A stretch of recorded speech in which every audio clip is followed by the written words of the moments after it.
The situation is all the more ominous in view of the rising expectations of men the world over.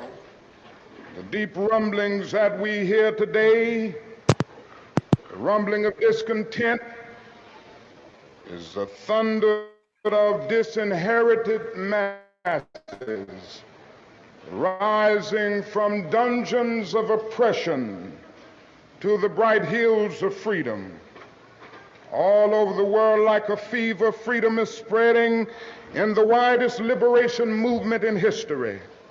The great masses of people are determined to end the exploitation of their races and lands. And in one majestic chorus, they are singing in the words of our freedom song, "Ain't gonna let nobody turn us around."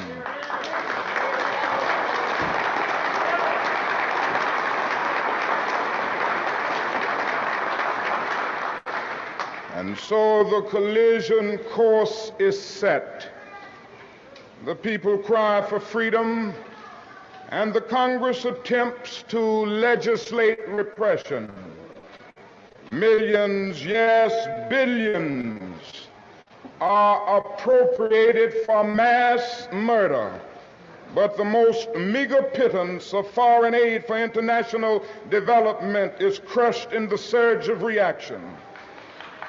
Unemployment rages at a major depression level in the black ghettos.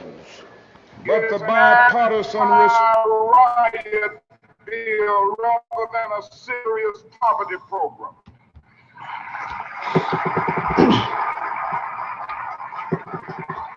This meeting is being recorded. All right. Greetings, everybody.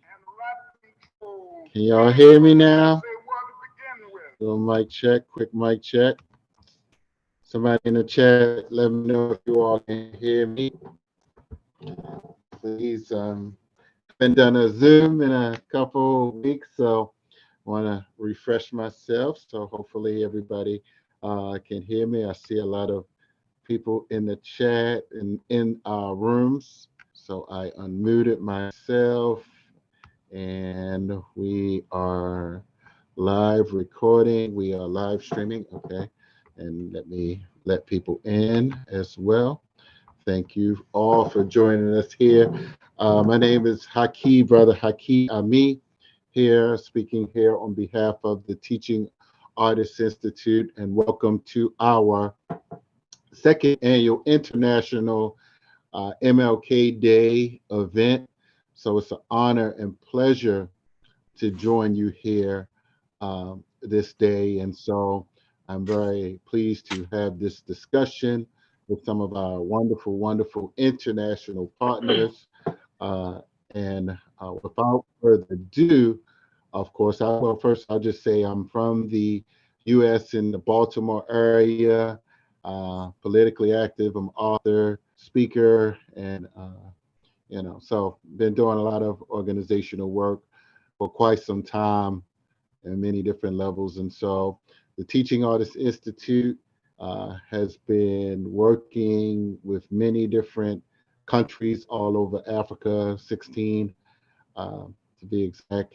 And so we have connections to many different people, and you will meet some of them this day. But Kim Poole, the founder of Teaching Artists Institute, I know she's here. She'll be, if she's not totally available right now, we'll hear from her really soon when she's set in place. We had a meeting earlier, and so she's finishing up with that. But I am able to pass this to my sister from the Netherlands by way of Kenya. And so she has unmuted, and I want to thank her for coming back and joining us again. Last year we had an amazing Kwanzaa as well as MLK Day, where we had some international speakers from all over. So I'll allow her to join us and share a little bit about her. I know I interviewed her some weeks ago, a few weeks ago, speaking where she teach language with her university, her online school, and she has several books as well. But I'll let her come on, Sister Odelia, and share a little bit about herself. And thank you again for partnering with us for this. I was about to say quantum. We do the quantum MLK Day. I will make you a host here. If I can, let's make sure, let me do this right. And I'll let you already unmuted, but let me, okay, how do I make a host? I gotta make you a host. Well, let me see. Why do more? No, this. I'm clicking on your name, but it's not allowing me to make you a host. Let me, okay, let's try it this way.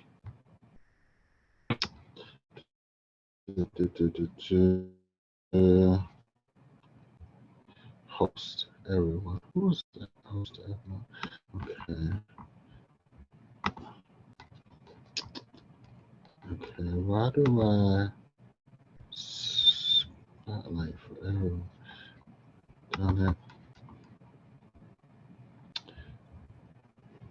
It's usually like that. Let me try to come on from my phone. I'm doing it from my laptop right now. And usually I'm able to make you a host like that, but let me try it this way and see if I'm able to do it like that. And I can make a host, Kim. Okay,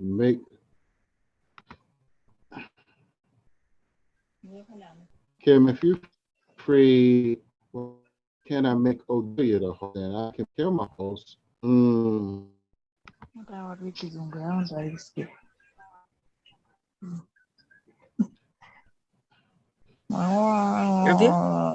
Okay, I don't allowing me to make a host Odelia.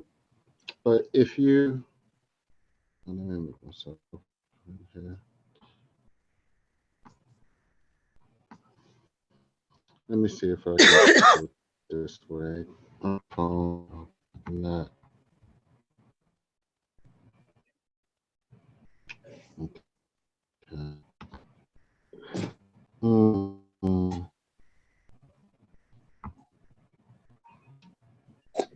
Oh, that's your screen. Well, okay, go. All right, Odelia, I pulled you up somehow, and since you're unmuted, you are in the screen. So I guess I could share it on this screen, like that. Okay. Not yet. All right, I tried to do it a different way. Yeah. Okay, you're not ready? I'm ready, but you haven't shared. You haven't made me the host. You just want to speak? Yeah, you cannot. Yeah, I'm having trouble, but the screen. So it's okay. I will just on the screen. Okay. If you can hear me? If you share whatever you have, it should pop up. Make me. Okay, hold on. Kim's saying make her the host because I don't know. Okay, I'm making Kim can handle. All right. Okay. I don't know what's going on. So go ahead. I'm trying to see if you can make Odelia the host. Well, I shared the screen. I already recorded.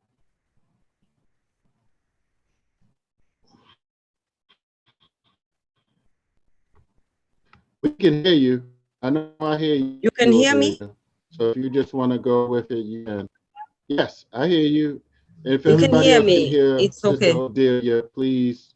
Yeah, if I cannot share the screen, then it's okay. I can just speak. Although pictures speak louder. No, I was going to say, put your screen up. Put your screen up. We can see it. You can see it? Yes. Oh, I'm now the host here. Oh, you're the host now. You're the host now. Yeah, yeah. So I'm going to share my screen You and go I will make a ahead now. presentation. Now, good evening, everybody. I'm so pleased to be here, and I represent here the African School, and we have been collaborating with the Teaching Artists Institute. And it's a pleasure to be here and celebrate this day again of Martin Luther King. It's a day that, you know, that we acknowledge the people who are doing service in our community. And I have a slight presentation that I'm going to do. And after that, I am going to invite our guest speaker, Terry Kantai. And I believe that we are going to be blessed by her presence here. Thank you very much. I'm going to share my presentation.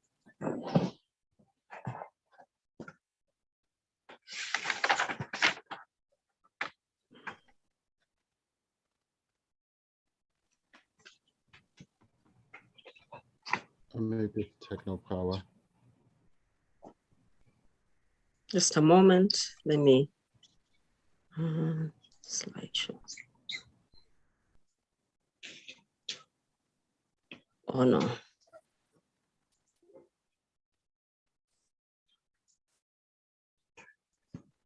It's a bit tricky here.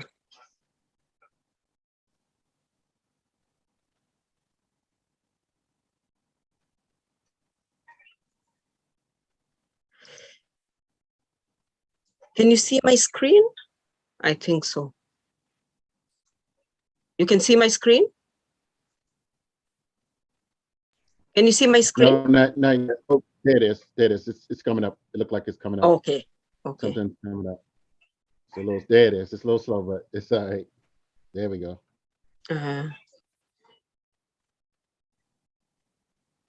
Just a moment. I am having problems because I cannot. Well, I hear you and see you now. Loud and clear. Just a moment. And everybody sees you. Kim sees you on, and I see you.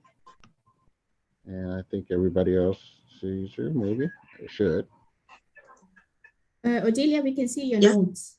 You can see, eh? Yes, you need to go down, and then you need to go on your screen. You need to go to your viewers. How you can view it, you yourself. Okay. Okay. Just a moment. And on the three buttons, the screen. Yeah. And no, then show present as viewer. Okay. There. Thank you. And then you remove your notes. So you go back and put it on the presentation mode, because now we see your notes. So this you should be able to see this, but if you go back, you can only see the big screen. Go back. Yeah. Yeah. Can you see? Yes, but we still see your notes.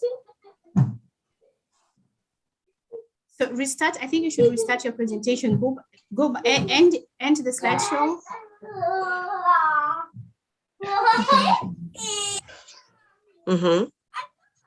So you need to put it in the presentation mode. For us.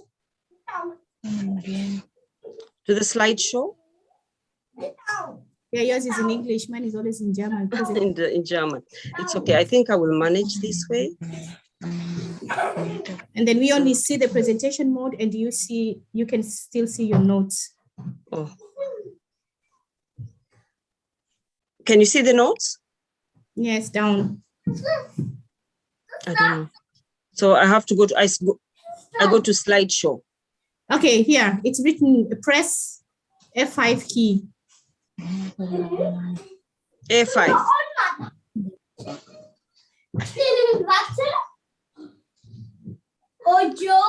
Just let me try this way.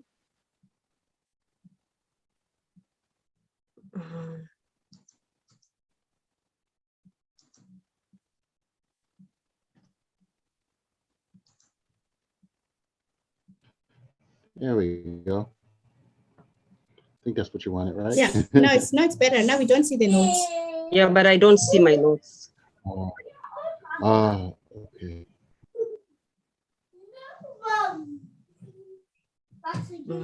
Wait, video camera. Phew.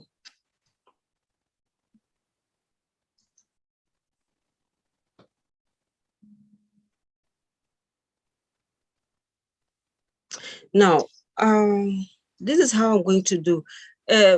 Haki? Yes, I'm here. Maybe you can take charge of hosting, because you know there are people also trying to come in, and I cannot see them. Wait a minute. Okay, let me see if I see people. I don't see anybody that's waiting. Oh, hold on. Yeah, after I've let in somebody, so I think I will just read. I will just read. Just take charge. Okay. Okay. I think unless you got a. Okay, I'm reclaiming the host. All right. Yes. Gotcha. All right. 10-4. Good to go. Have you reclaimed? I did. Yes, I'm the host now, but we still can see you and hear you and see your screen. Oh, we did. Can you see my screen? We did. I don't know if you can do that at the same time, but no. But at this moment you cannot see. It's okay. I think I will speak. Yeah. Okay. I was gonna say if you put it up, I can pull up your screen. But you can see me? Haki, you can see me? Yes, I can see you. Okay. I can see you. Let me do the presentation without the pictures then. Okay, already. Yeah, I'm sorry for that. You know, some of us, we are not so good in this simple technology. Yes, thank you very much, Haki, for that wonderful introduction. I would like to welcome all those who have tuned in from Africa, Europe, and America. I saw some people from Cameroon, from Nigeria, from Netherlands. I had already introduced myself. I think I'm Odilia Anyachi, and I am a Pan-Africanist. And it's a pleasure to be here with all of you to visit this, to celebrate this Martin Luther King Day. Once again, we are gathered to celebrate Martin Luther King Day, a day dedicated to acknowledge all those in service ministry. Of course, we stand on the shoulders of our ancestors while we celebrate it. Just a moment, just a moment.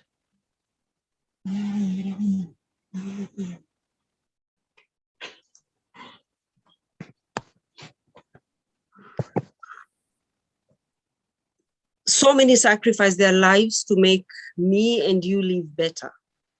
I would also like to acknowledge Dr. Njeri, who is among us. She serves in the African School as a knowledge sharer. She's also playing a huge role in making us understand our history and our rights as Africans. Njeri, for the service you are giving in several museums to uphold African heritage, is greatly honored. Thank you. As an African, I would like to talk about Ubuntu, the famous African philosophy that our ancestors used and some of us still use for survival, especially in Africa. According to Dr. Taki Dube, in her book Bantus, she eloquently explained the meaning of Ubuntu. It literally means Ubumuntu. That is the process of being able to recognize Muntu in another. Being able to recognize that the other is just a spirit, Muntu, as you are. If you are able to see Muntu in someone or see yourself as that Muntu in someone, then you have become Umuntu in Zulu, Mundu in Luya, Kenya, or Mtu in Swahili. I am because you are is the nearest explanation given to the adage. The essence of this translation loosely is, I become human when I am understood and accepted by other humans who can hear me and validate me as equal, worthy, and meaningful. In turn, they are human when they develop the empathy to hear, understand, accept, and validate another as created in the image of God and God's true representative. As long as our focus is on ourselves, in a self-seeking and self-interested manner that is blinded to ourselves and God in the other, we have not matured to Ubuntu.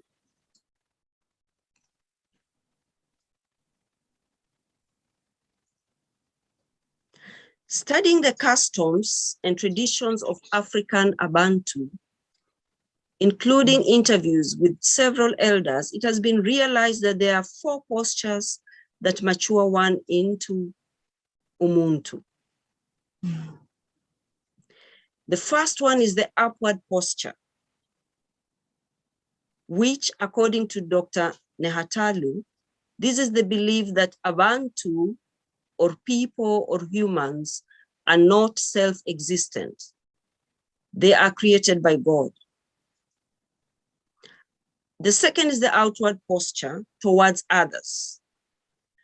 Outward posture towards others is the posture Abantu, or people or humans, draw on the universal love of the Creator to strengthen them for their interaction with others, so that they are able to see their faces and the face of God in the faces of others. The third one is outward posture. It is the posture to connectedness to all life, human and non-human, in communion, communalism, and communality. And the question is, what is communalism, communion, and communality? Now, communalism is having things in common. It is the participation of everyone in ownership, responsibility, and profit, according to Dr. Neluvalani. Communality is the spirit of cooperation. And communion is fellowship. It is the interchange or sharing of thoughts or emotions through authentic and intimate communication and sharing. This outward posture is what allowed Africans to always be willing to hear another, no matter whom they be. And there's a saying that goes like this: stone has no ears. So it's people who listen to others. Connectedness to environment. Environment includes fire, earth, water, and air. Ubuntu is to understand that one is linked to one's environment, and each state is to be loved, honored, and respected. We cannot detach forgiveness from Ubuntu. The ability for me to see me in you is when I practice forgiveness. As the saying goes, when you see that a sister's crown has moved, please help her put it right instead of pulling it down. Forgive and show love because you are not perfect either.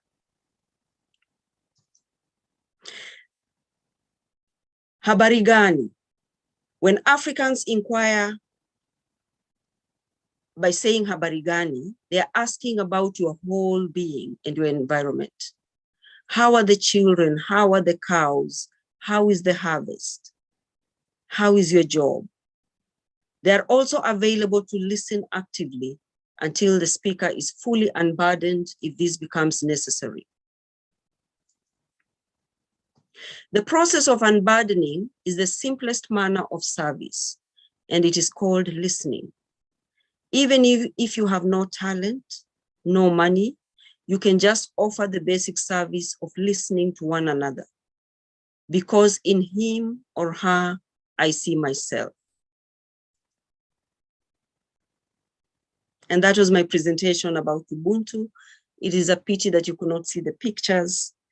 And now I would like to introduce to you a woman who has lived a life of service all her life. Her first service was giving water to a Mau Mau fighter whom she found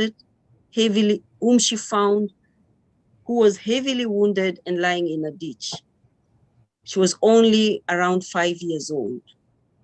While in the government, her impact in women advancement movements across Africa was recognized by the United Nations, which triggered funding for gender ministries. As a senior in the community, she commands respect among many who still seek her advice when it comes to community and especially women organizations. At the age of 15, Terry Kantai and Sister Jayan Paula founded Women Union for Social Action to address the emancipation of women and girls, a movement that draws membership from Catholic dioceses to date.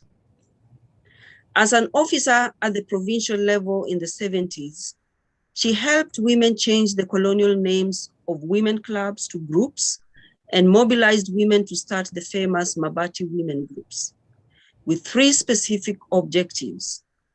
Number 1, removing the grassroots, 2, collecting rainwater, and 3, acquiring a grade cow for each member. To date, the idea and projects have formed formulation of women's empowerment. Terry was instrumental in establishment of the first national machinery for the advancement of women. She headed the bureau, which was recognized by the United Nations, and quickly attracted donor funding for organized women groups and NGOs. Her mobilizations and organizational skills led to the growth of organized groups from 600 to 43,000 in 4 years. She's nationally and internationally known for her commitment in promoting women's socioeconomic empowerment. Through donor funding, unique projects that would greatly change the perception of women, such as beekeeping, fishing, fiber boats, milk goats, bulls, and plows for farming were established. She assisted the Muraru women in 1974 to save money and finally get a loan to buy the first women-owned public transport bus in Taita Taveta County in Kenya. The Economic Commission for Africa and the UN agencies recognized the work of the Women's Bureau, sent her to various countries like Nigeria, Botswana, and Zambia, and many more African countries to advise the governments on the importance of establishing national machinery for women and gender ministries. Terry's policy inputs in government is known for having ensured that women contribution was acknowledged in the 5-year development plan, for preparing cabinet memorandum, urging the government to set up the gender ministry, preparing the first national social welfare sessional paper, and forming a core group that established the National Population Council among government to set up, among others. Mama Terry, welcome. And we are hungry to hear about you. Tell us everything about your work, the challenges that you faced because Mama Terry is already retired, and also the advice that you can give to the young women, especially women, to the young people and especially women. Any advice will be appreciated. Welcome, Terry. I think she has to unmute. I'm so happy. There she goes. Okay. I'm so happy. I'm very greatly honored. And I'm very happy that I'm associated with this forum and the work you are doing, and that you are really putting our history in the map. That gives us hope and faith that things will be better. I'm Terry Kantai, and I am a Kenyan. I live in Nairobi. Odilia has talked about my work as a young person assisting the Mau Mau fighters, a movement that helped us attain independence in this country in 1963. As we were all rounded up and put into the villages, and it was all fenced with wires. They sent us, the children, to go to our farms to see whether we could find any food. We were pursuing colonial government because we were children. And the advice was that you take care, you go, do not tell anybody that you have seen them.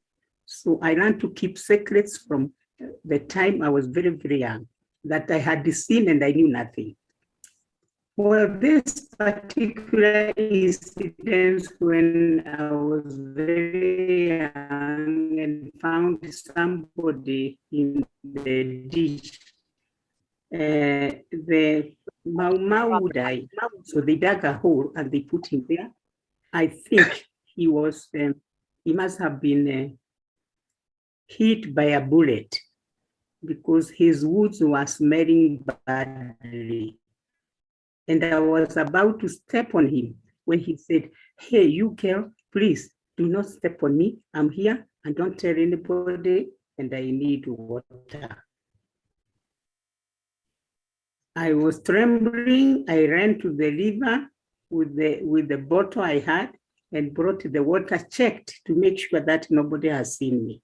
And then I got bananas to give him from the farm, the ripe bananas. I gave him 4 bananas and disappeared as quickly as possible. I did not discuss. But I can also say it is not just that incident, it is the whole of that period during the 50s and 50s when we were to run errands to take the food to the fighters in the bush, pretending we are fetching water, and in the baskets we are also carrying food. And we would go with the broom and sweep the steps that we have used to get there, or the step that any of the fighters had followed. And then even if we were caught, we would say we have never seen them. So we feel we are very proud that we had something small to do in bringing up independence. And I think it is something that women need to be credited about, the ability and the courage to keep confidence and to keep to supply the resources that were necessary, the food, the water, and so forth, and to remain to the cause without having to trouble.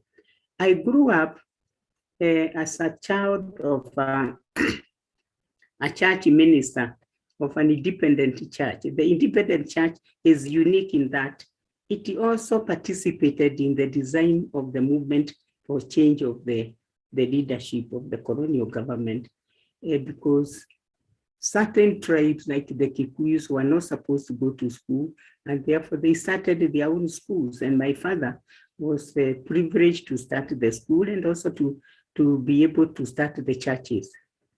And I'm happy to say that although we lost him because he preached, he followed the Bible and told the church that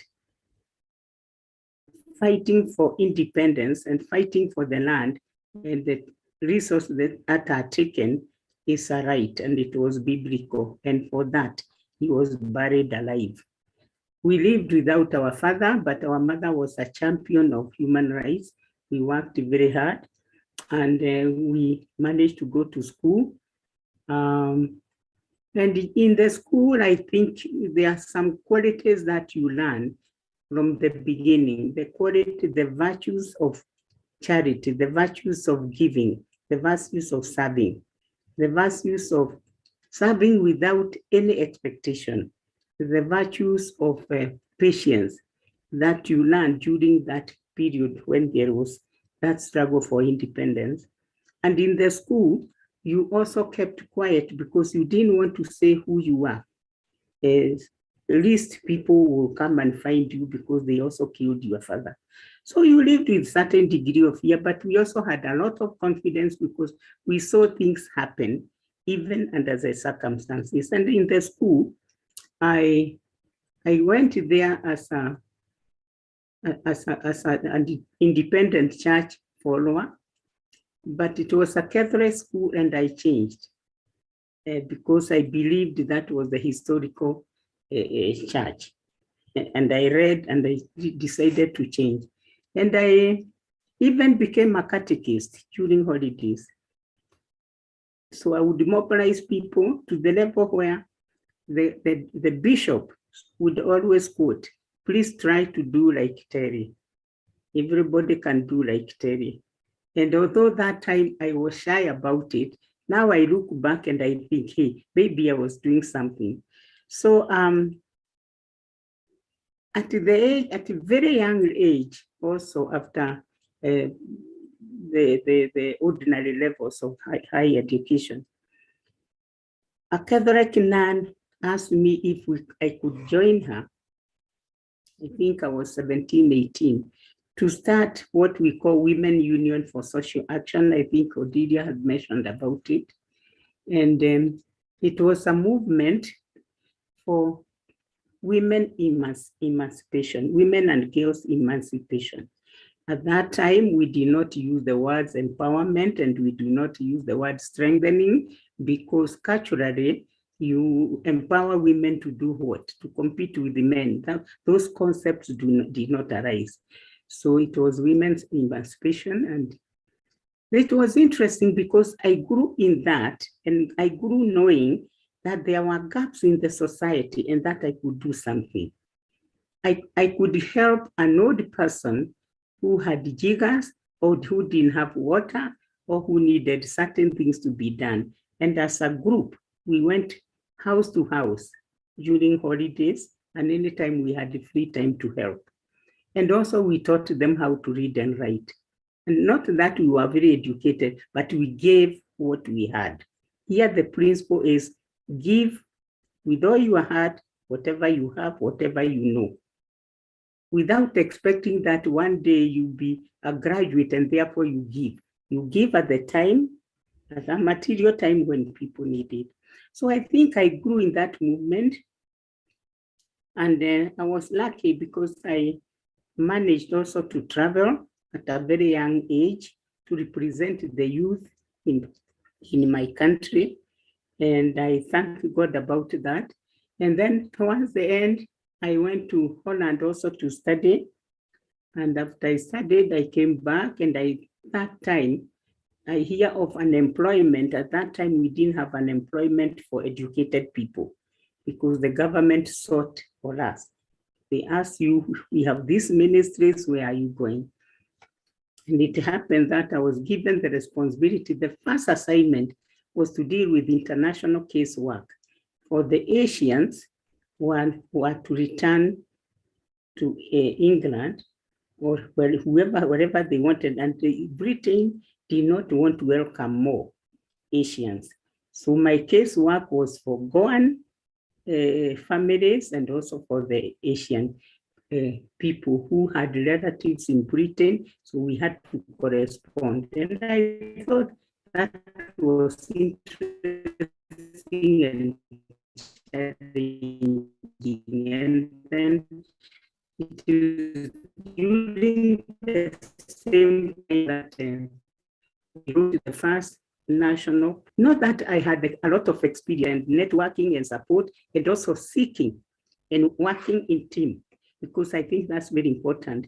We managed to bring in to bear the policies that are governed up to date. Then I was appointed to go to the field to establish the welfare programs for women. And I think I learned a lot. It was very difficult to help women because of the social, cultural, and traditional norms that existed in most societies, that the girls did not have to go to school. They were very limited, and people sang our names because we had gone to school and we had even graduated. That was very unique. So by establishing women group concept, it was now to make sure that individual women can join and get strength from each other without having to confront and bring conflict at the family level. And that is where we are talking about the Mabati women group. And we said there were two objectives, the three objectives, I think. We made them, they should have measurable objectives, and they were very specific. And the first one was to remove the roof, the grass roof. The women in that area, region, were in charge of roofing the houses, not the men. And there were insects that would drop when you are cooking. And so this time we wanted to remove that and put the mabati on the roof, and it worked.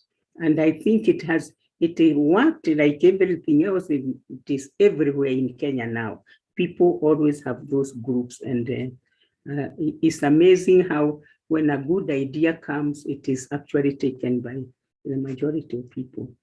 There were a lot of problems in terms of changing the attitudes of men towards women, changing the attitudes of women towards themselves, and the way they had gone. And we used the songs. We would get the women to organize for the songs to ensure that those songs reflected on the solidarity of the family, within the family, so that it doesn't look, because the men were saying, now the women are building the houses, who are they? And we do know of a case where a man decided to burn the house because it is not him who had constructed. So towards the end, we said song. So when the men would hear the song saying, this group you are finding here and it is activities, it is an effort, and it is an effort for the man and the woman.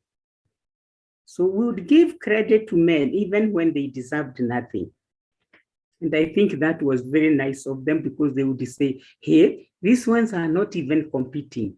They are part of us. It was a strategy.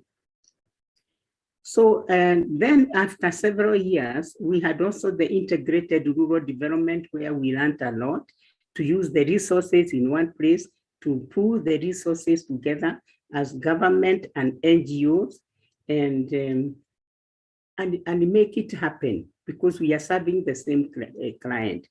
And I think it is at that time when perhaps the government thought I could even do more, and they appointed me to establish the Women's Bureau. The Women's Bureau was an idea that was promoted through the International Women's Year by the United Nations, and all countries agreed that there should be national machineries for women for integration of women in development. And that was in 1975. And I'm glad that that happened, because to date, at least, we have a state department on women, on gender. I think we can see we bear the fruits that were born towards those efforts. And our job was to make the policies and to sensitize the people and to train the women, and also to bring women into leadership of all levels. And our approach was bottom up in terms of mobilization. We decided that we needed not just the women who are educated, but we needed to reach out to the poor and to the rural women who are helpless and who needed to be organized, and also to be trained, given capacity of leadership, so that they could address their own affairs. And we are happy that happened, and it continues to happen. And I think in terms of service, I have assisted to form many voluntary organizations that were supporting women. I did not just stick to the government, but politically, we would find a gap, and we found it was necessary to address it. For example, the women were not being elected in positions, and we decided we should form the League of Women Voters to make sure that women can vote and can vote the women in, and that they have confidence, and that will increase the number of women leaders in parliament, the local government, and whatever. And we also did other initiatives like the income generating. We did the research and so forth and so on. So the work has been gratifying. And what I have found is that there is always a price you pay for whatever you want to do. Some of the work I did, I was paid.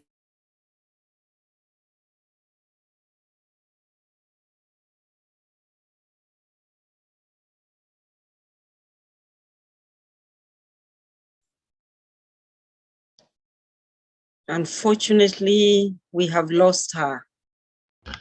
Yes, yes, it was getting good too. So We have lost her. For a lot of it, I was not paid for. Hence, the patience, the plan. We had lost you, Terry, but you're back. Oh yeah. No, yes. I was going to say that in whatever job you do, there is a gain. You may give, but you also receive a lot. And personally,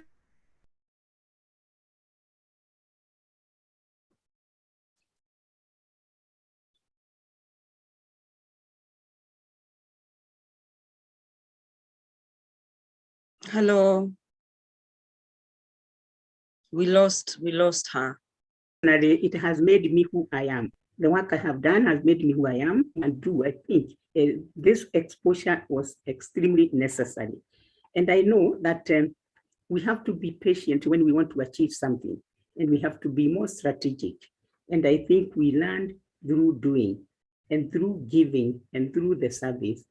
What I found was that there was no time limit of you are starting at 8 to 5. You worked and you carried the work home.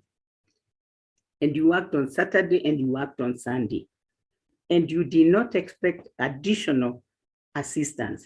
And you did not also expect people to tell you thank you. And what I have learned is that give service without expectation. And for the youth, I would say it would be very necessary that they do not only go for things that bring gratification, immediate gratification, because that tends to be now the impression that people are in a hurry to be rich, people are in a hurry to compete, people are in a hurry to be selfish, people are in a hurry to control their resources and not to share.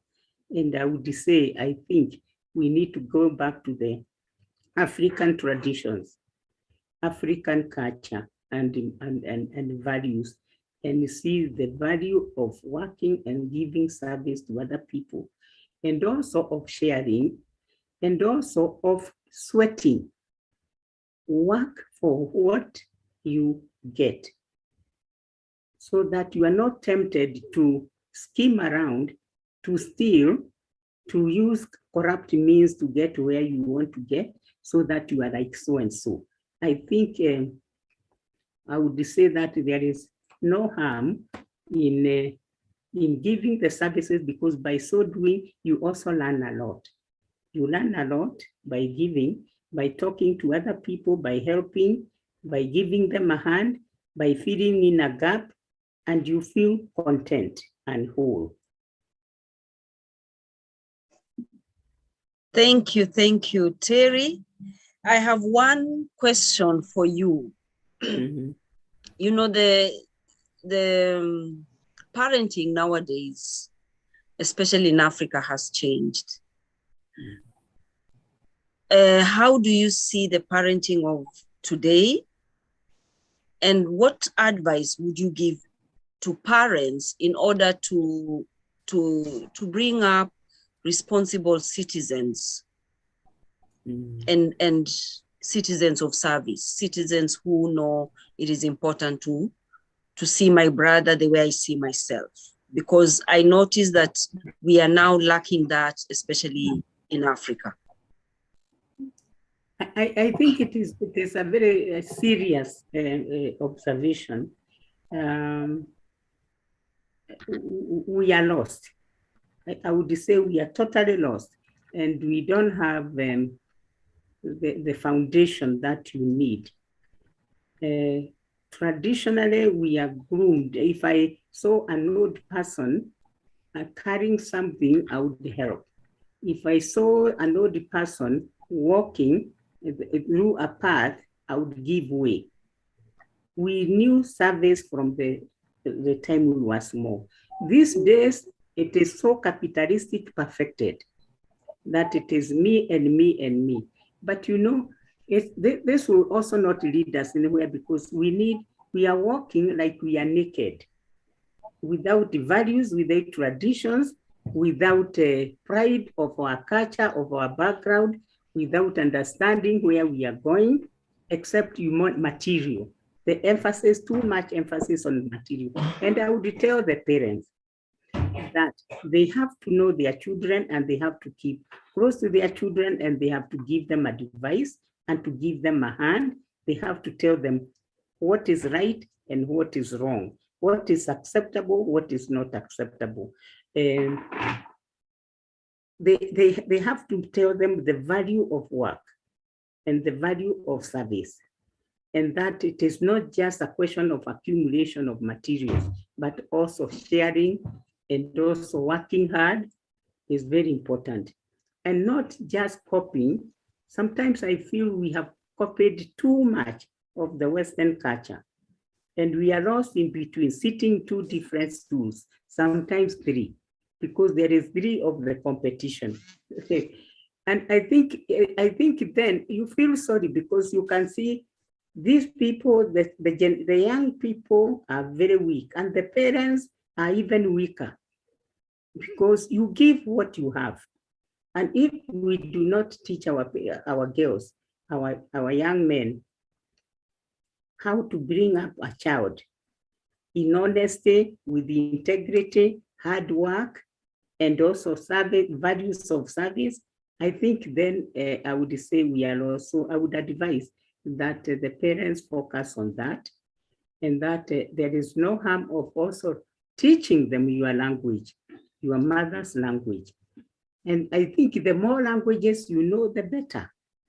So, but you do not have to dismiss all your vernacular languages because of one international language, and you can't even gossip with it because everybody knows it.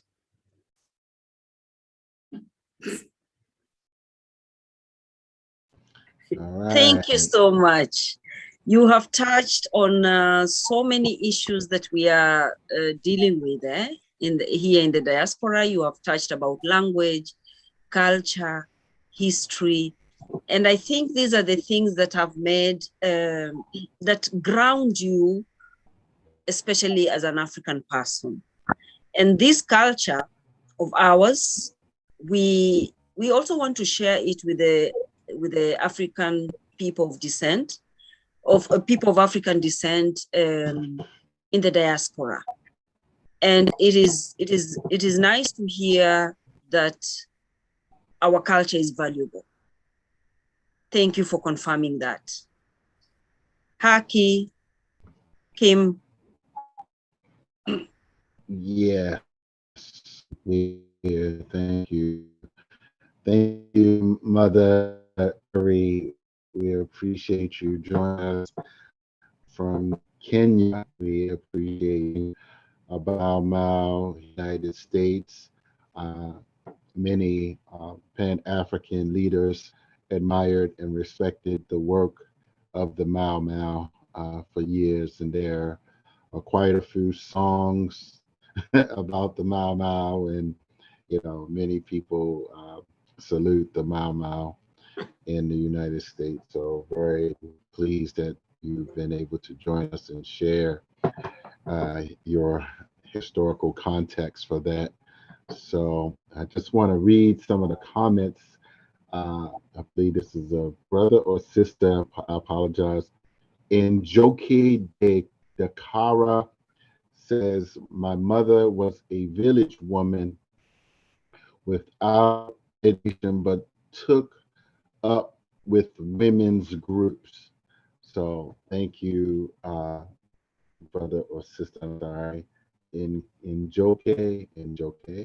So we appreciate your comments with that. So we are waiting for several speakers. One more speaker, but I just want to bring someone on like really fast. She's very busy, but while we wait, and I'll ask him again, is the other speaker prepared to come in?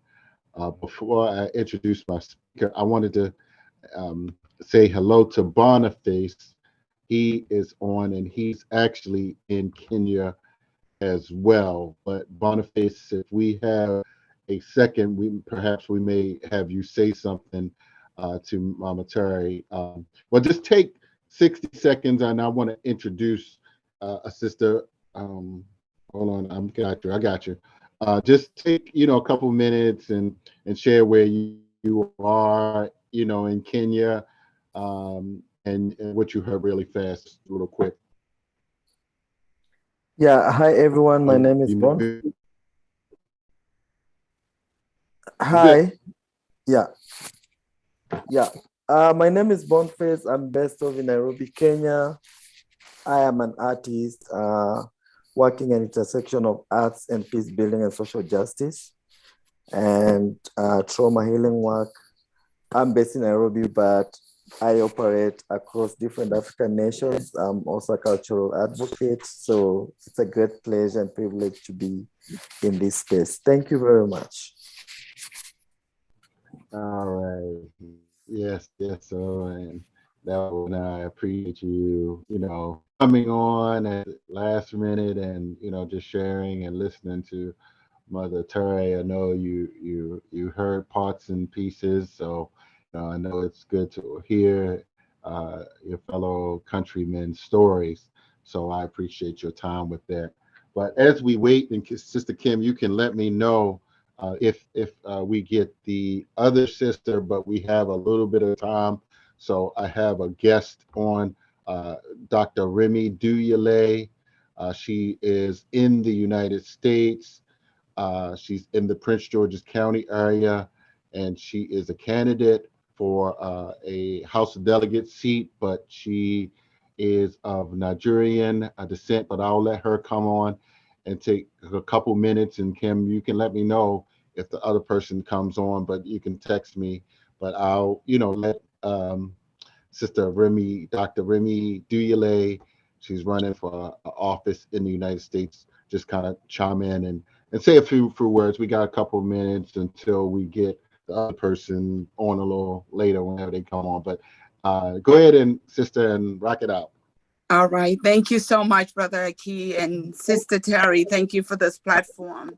And thank you all for all that you're doing. I was listening to our mother speaking, and I was like, yes, speak on. Those are the days, the good old days, I would call it. I grew up in Nigeria for 17 years of my life before I moved here 39 years ago. And what mother said is exactly how it was, where, your elders are there. You're just jumping to help people without expectation, because helping was expected. You dare not think of helping people. You dare not, being a young person near an elderly person, and not offer to help. Your mother or your dad, I know my mama will pop me in the head or in the mouth, or whoop out a cane. So I pray and hope that we can bring this back. And mother said it all. We parents have to be bold enough to continually speak to our children. They're our children. It doesn't matter how rich or smart they think they are. Guess what? They do listen.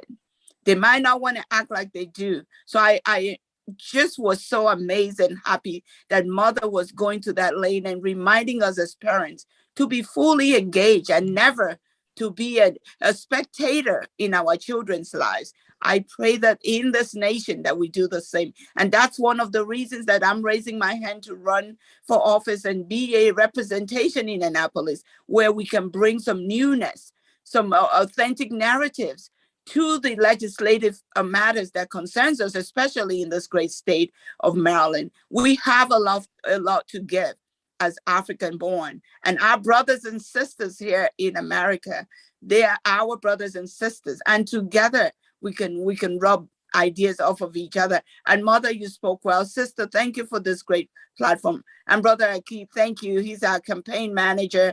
And when you're looking for someone who truly gives without expectation, Brother Akeem mirrors that in every ramification. So thank you all very much for giving me this opportunity. And I'm enjoying myself, so I'll stay on. Thank you. Well, Rick, so let's give out your contact information for those who may not know, and just share just why you decided to run for office. Let's just trying to plug you from Nigeria. But you lived here 39 years. So what did you see, and why would you consider getting involved in politics in a country that you weren't born in?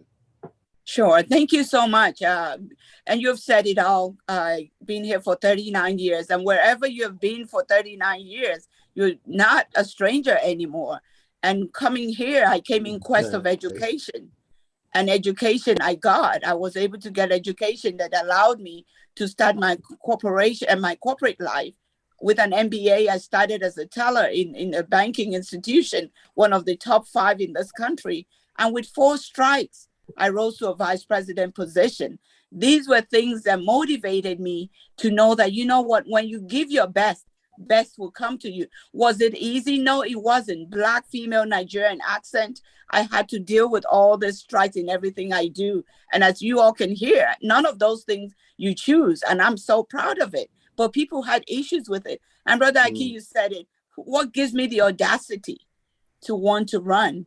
Not being born here, and now I'm here. But guess what? Because I've seen that to whom much is given, much is expected. And because I know that until we truly incorporate and integrate each other's culture the way that is meant to be, that the Black and brown race, we would not have the empowerment and the freedom that we desire and that we deserve. So me sitting and just watching and hoping things would happen without raising my hand and sitting at the table is unacceptable. I've raised 3 amazing children here in America, and they're doing well. But by God's grace, they're all the children I teach also at the university. So my life is totally about development. It's totally about service, because I know that their shoulders I'm leaning on. People who didn't know me in this country, who gave me a shoulder to lean on. And now that I've leaned on the shoulder, I've learned, I've earned, I've got to return to serve in a way that I can influence other people to know that together they can do much more.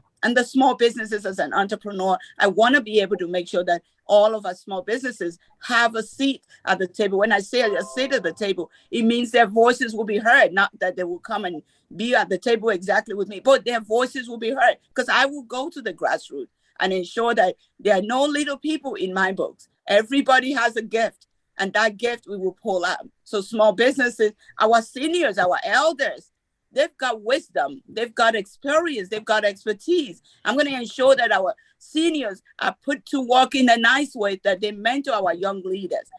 Even though seniors are there, they're not tired, they might be retired. So we're going to go back to the old school of ensuring that our seniors are cared for and that we learn from their knowledge to ensure that our young leaders, I see them in the classroom from the beginning to the end for the semester. I see how we start and I see how we end. When they know you care about them, they will go the extra mile all the time. So we can never give up on our young leaders, because the work is in our hands to ensure how to show them how to love and care. And that's what we bring in the classroom, especially for the HBCU, which is one of the schools that I teach at. So that's why I'm running to go to the seat and be able to make impact legislatively that will come back to our community. And my community where I'm running at, we're predominantly Black and brown. We're the most affluent African American community in the whole of the United States. And so that gives me the audacity to know that we can open up the continent and leverage each other, because people would rather do business with people that look like them.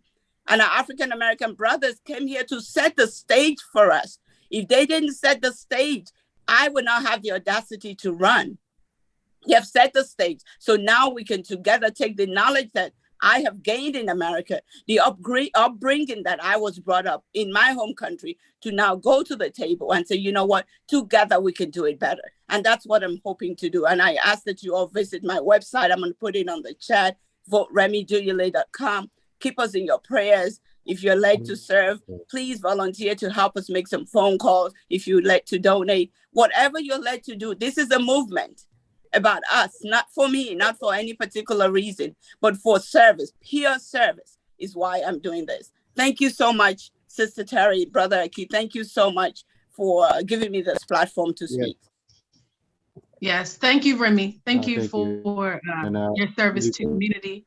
I see the guests, Tim. I see the guests. I see the guests. I see the guests. Thank you. I can get them.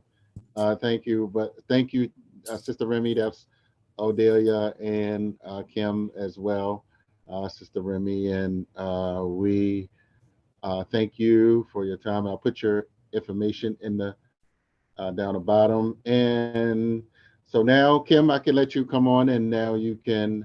I see, as I posted, I said, I see Amani has arrived, and we appreciate that. So you can go ahead. No Go problem. ahead, Kim, you can introduce Amani. Today is an incredible day. Martin Luther King, a lot of people in the US, they see him as docile. They see him as a nonviolent man, but there was such strength that came from his ability to stand in the face of monsters and still be human. And this day of service is to acknowledge that African people are the quintessential human beings. We've always been human, and we demonstrate our humanity through our service. Thank you so much, Mama Terry, for coming and telling us about your life and service, one that hasn't ended. You're still serving. And I appreciate that. It gives me, as a woman, a young woman, something to look forward to. It doesn't end. This is a lifelong journey, this life of service. And today's event, connecting civil rights to human rights, reminds us of our humanity, that it's beyond the small liberties that have been given to Black people in this country. Today's MLK International Day of Service is beyond defunding the police and campaigns in the streets and the right to raise your voice, to march in the name of Black Lives Matter movements. It's so far beyond that, because it is about us being African, being the quintessential human beings, being the first, being the original, demonstrating to the world the standard of humanity. That is what today is about. And so I thank you, Odelia, for joining me, Shiro, in this plight, to remind us again of our role as the mother of civilization, to establish and continually reestablish and affirm our humanity. And hopefully our world, the one that we've birthed, will come into alignment under mamas like Mama Terry, under your leadership. Odelia, you know, you getting up there, sis. I'm telling on you, you look great. But I'm gonna tell on you, Odelia is an elder in the making. Yes, sis, we look up to you. We're humbled by your service to community, promoting and preserving the African identity through language. That is important, to define for ourselves who we are in our own language. That is important service to our community. And I have the privilege of introducing to you Mama Oya Bibi. She has also done years of service, not just to my people here in this tribe in the US, but all across the Pan-African community, especially in Liberia. Mama Oya Bibi, are you with us?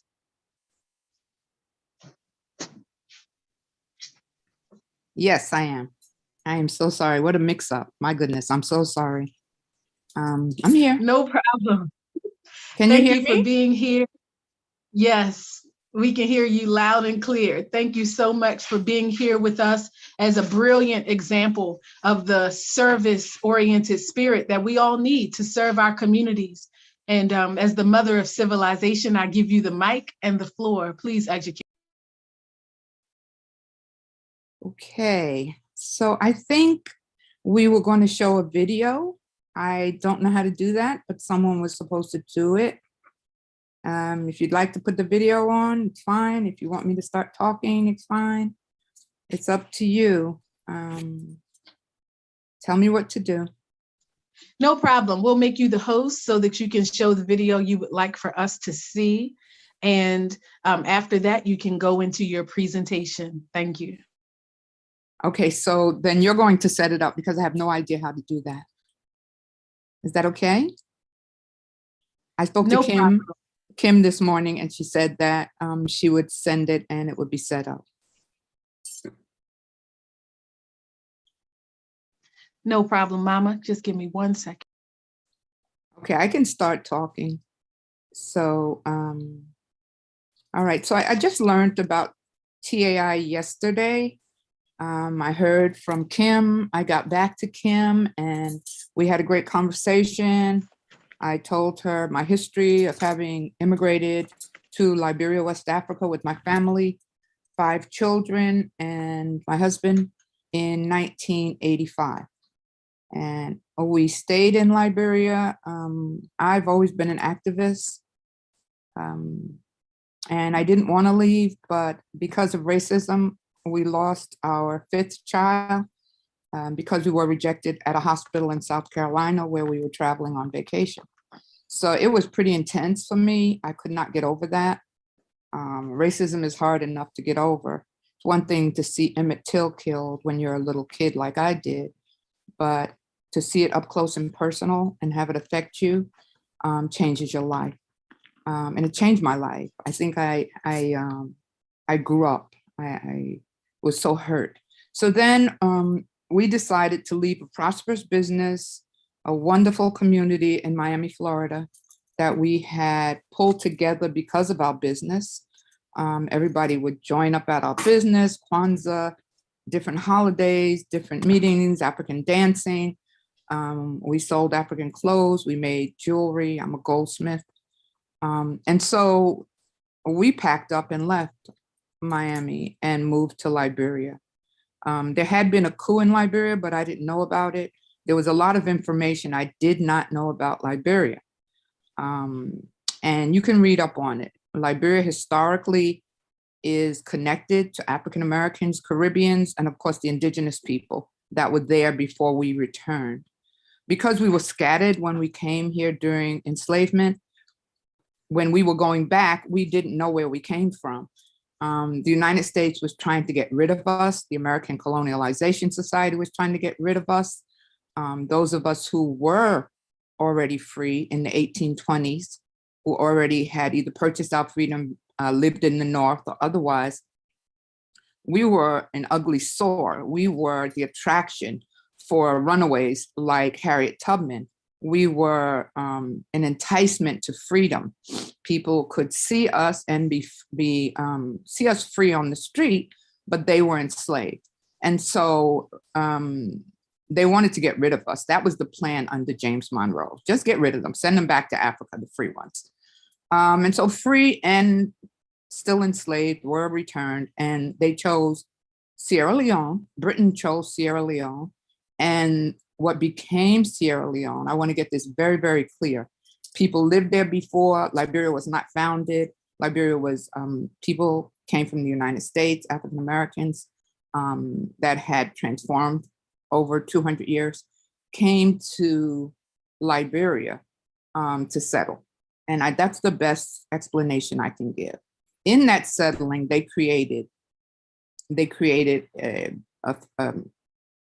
country, a name, a country, got recognized by 1847 by the world, especially European world. The United States wasn't ready for it. But the United States was giving support, helping us move there. And unfortunately, they had already convinced and brainwashed us. I think for any of you who are what we call woke, you know that once a person is brainwashed, according to Carter G. Woodson, you can tell us to come through the back door, and even when we're free, we still seek to enter through the back door. And so some of the people that went there, they were so thoroughly indoctrinated that they continued to perpetuate some of the things that they had been taught, some of the things that they were used to. They did form a republic. They did great things. They were able to feed themselves, or we, I should say. I want you to see Liberians as your cousins, because they were already enslaved. They were already, miscegenation.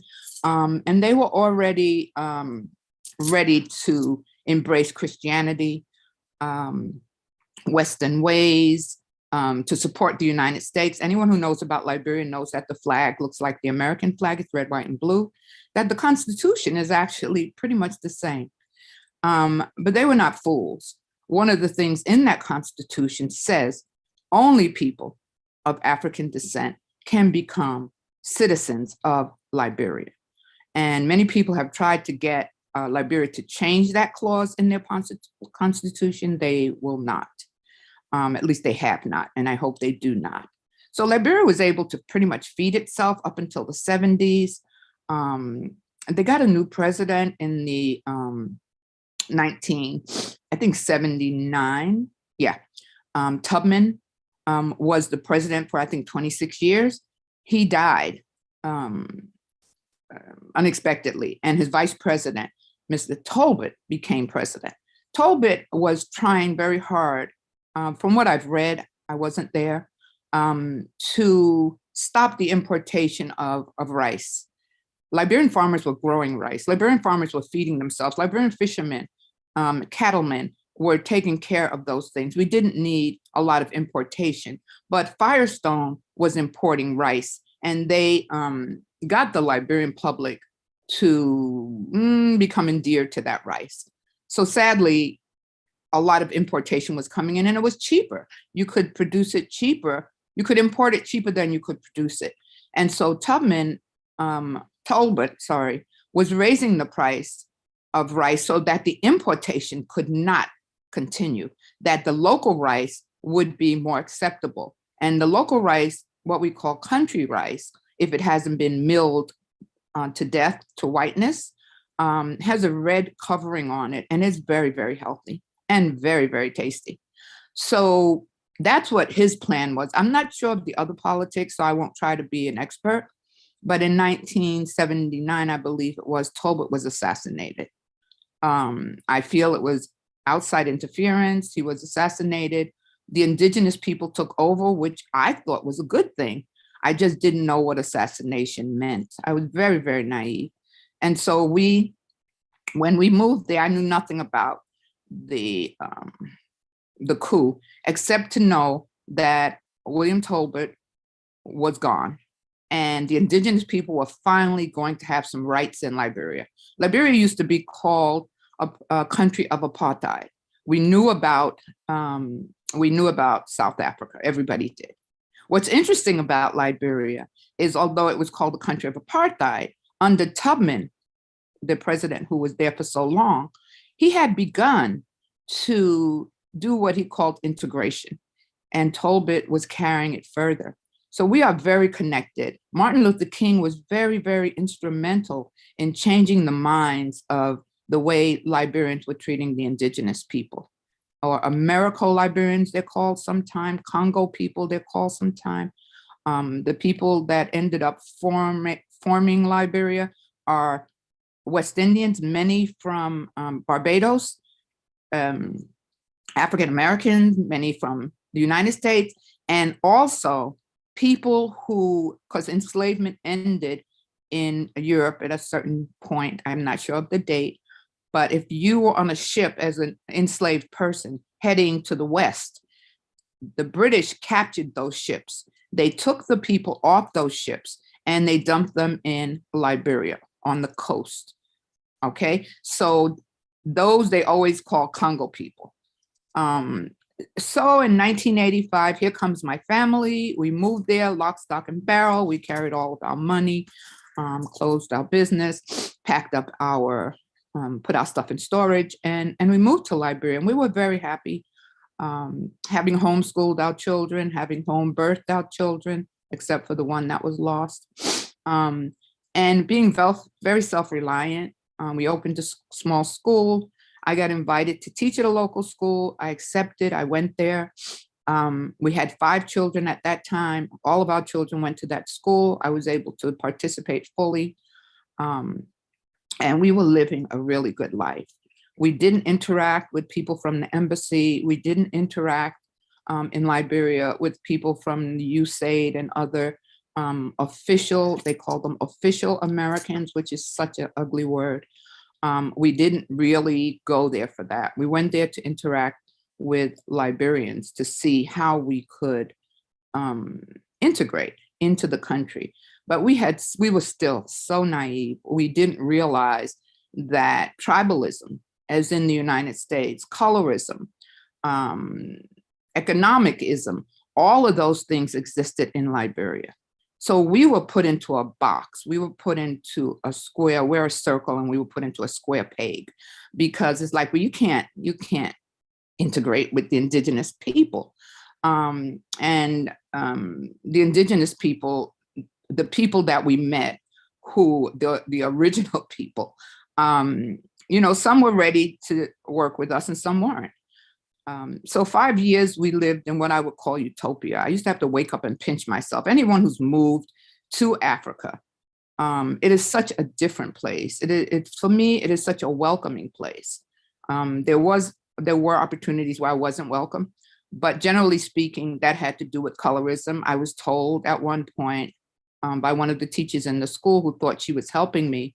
She said to me, "Why are you here? Why do you dress like an African? They really don't want you here." And I said, well, they really don't want me there. So I am here to stay, and nothing is chasing me out. And so I ignored the ones who didn't want me there. And I worked with the people who did. I became friendly with many, many people, a couple of African Americans, but basically, unless you were an African American married to a Liberian who understood and didn't criticize the local people, I would be a friend to you. I would participate with you. I am a Muslim, so I was the head of the Muslim women's group for a while. I did whatever I could to help wake people up. I stopped people from calling me Negro. When I got to Liberia, anybody from the United States was called a Negro. They didn't know what else to call us. They had to give us a tribe. And so they used the word Negro, which used to offend me so much, because in the 70s, we murdered Negro. We threw it in the ground and buried it. We were Black people. We were African Americans, or we were Africans. And so many times I would have to say, please don't call me that. I don't think it offended anyone, but I don't think they understood why I didn't want to be called that. And I didn't have much time. I think in maybe 1987 or 88, I was invited by Visiki Kone, who not a lot of you may know. He is from Liberia. He's a Liberian, to speak at the Malcolm X special program.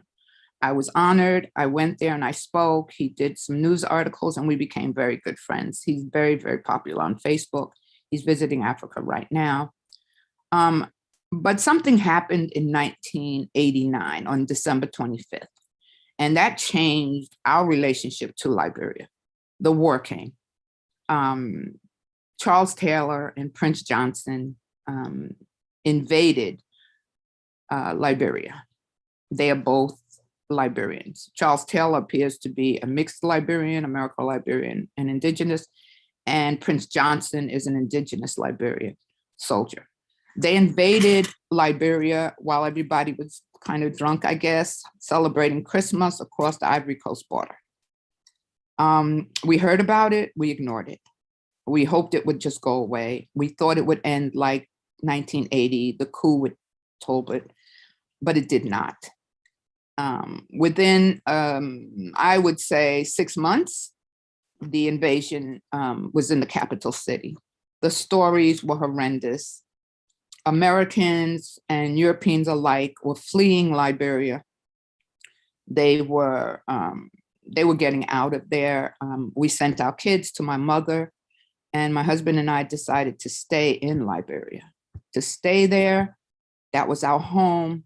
You can imagine if someone was invading the state you live in, the city you live in, the country you live in, would you just get up and leave? And so, no, we didn't leave, we stayed. And we were there for over 6 years, almost 7 years of that war. We thought it would end. I am writing a book because I kept journals, and my journals kept saying, oh, it's going to end tomorrow. It's going to end, you know, they're having peace talks. But what I did instead of leave is I came back to the United States. I got my children. I took them back to Liberia. So there were 7 of us living in our home. When the soldiers, Prince Johnson's soldiers, marched down our road, the people came out and cheered them because they felt they were going to remove President Doe, the one that was a part of the assassination of Tolbert, and things were going to be better for Liberians. I wasn't sure how to take it when they first came.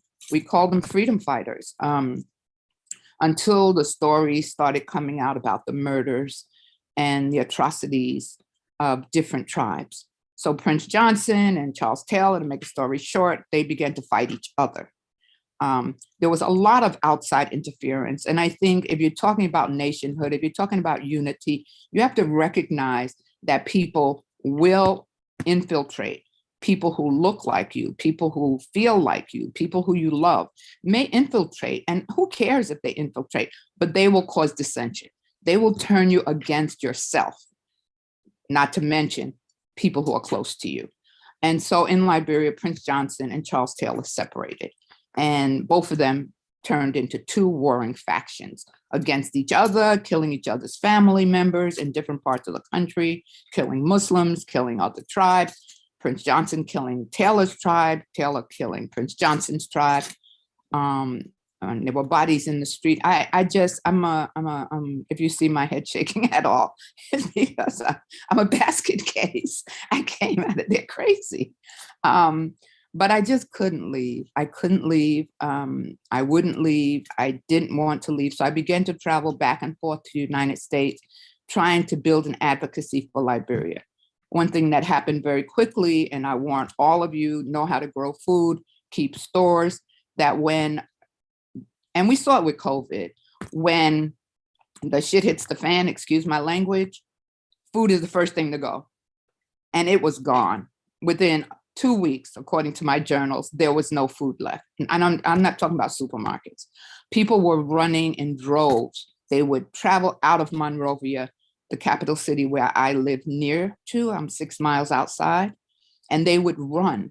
And you'd see pictures of them with the loads on their head and babies on their backs and grandmothers in wheelbarrows. It was the most pitiful thing you ever wanted to see. And they would walk for days and days to get to areas that there was no war. And so the war intensified in Monrovia. Sometimes we thought, my husband and I and the kids, we were going to die. But we were prepared for that eventuality. Whatever I say about people who make those kind of decisions, the word consistency and dedication has to be a part of that. If you're not ready to get down and dirty, you shouldn't be doing this work. You shouldn't be thinking about moving to Africa. If you're not willing to accept what you find in Africa that's not like you, then you're not ready to be there. I was ready for all those things, but not as ready as I thought, because I just didn't know. And as I write this book, as I look at my journals, I can see how naive and unknowing I was. But what is the benefit of being naive? The benefit of being naive is that you have faith and you have a lot of trust in what you think you believe and what you think you know. And so for me, if it was naivete, that still has me 36 years, I believe, still doing this work, then it's okay to be naive. It's better than being a smart aleck and thinking you know everything and then ending up sitting down. It can't be done. Can't is not a part of my vocabulary. Can't should not be a part of your vocabulary. I taught my children, don't use that word. There's nothing you cannot do. You may not do it because it won't work, but you don't say you can't do it. You can. You just have to put it together and put one foot in front of the other and make it happen. So within 2 years, I had come back and forth to the United States. I shipped containers of food. I shipped toys for kids. I shipped clothes and medicines with the help of some of my former New York colleagues. And I realized 3 years down the road that I had spent all of our money and that I really wasn't ending the war. People like Randall Robinson, Jesse Jackson, all of them wouldn't even answer the phone to talk to me. Nobody supported me when I came to New York, except one man who was Samori Marksman. He had a show on WBAI. All the others just turned their back on me. I really, really think that the United States put out a word, don't deal with her. I can't say that for sure, but the way people treated me that should have known me, I'm from Brooklyn. I went to Brooklyn College. It was pretty harsh. I was already traumatized, my children in Africa. One of the attacks that came in 1982, my husband had to drag the children. They slept on the floor in the embassy, and the embassy kept saying, we can put you on a plane, but you can't stay here. And so he took the children back to the house. And we had a visitor who insisted on going to Liberia during 1992, what we call Octopus. He got out of there. He took a helicopter and left when we had that huge attack, but we did not. We've been armed robbed during the war. My husband was beaten. My son was beaten. Our payroll was stolen. I incorporated when I came to the United States in 1991. By 1993, I opened a clinic in Liberia.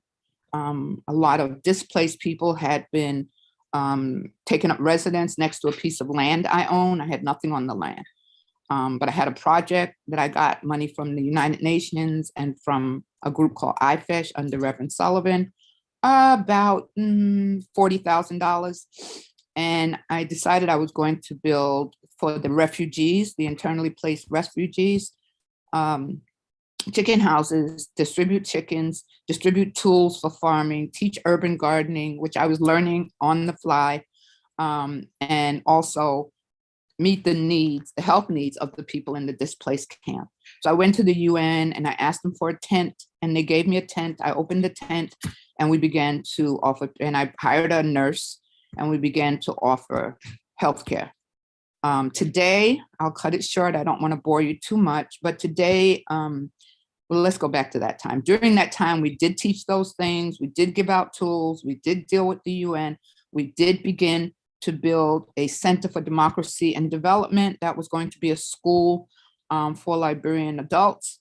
And we did build those chicken houses in many places, went to other areas, and wherever we can get money, we gave out supplies, we gave out shoes, we gave out slippers.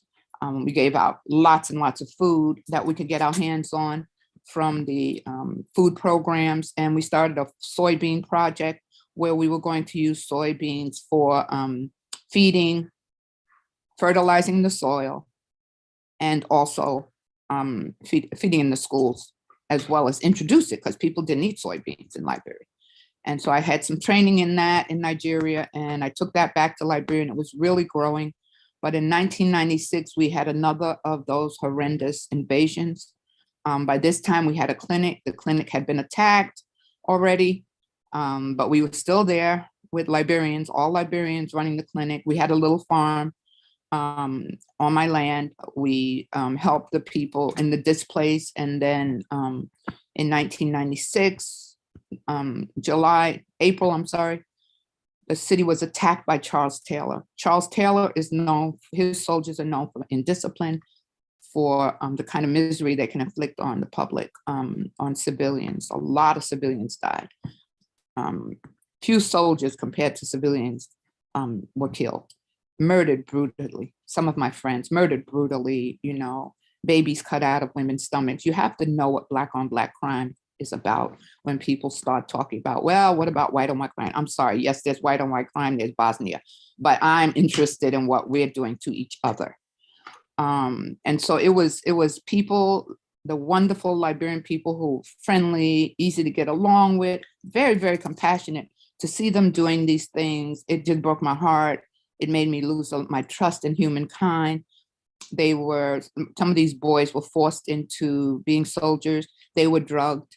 They had a free reign on cocaine, I believe, and marijuana, and they were doing things that they wouldn't normally do.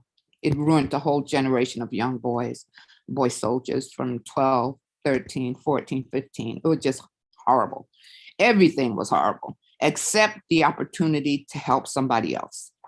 And so we have the clinic and we're running the clinic, and it was going very well. We got a little bit of money to pay people. I mean, really small.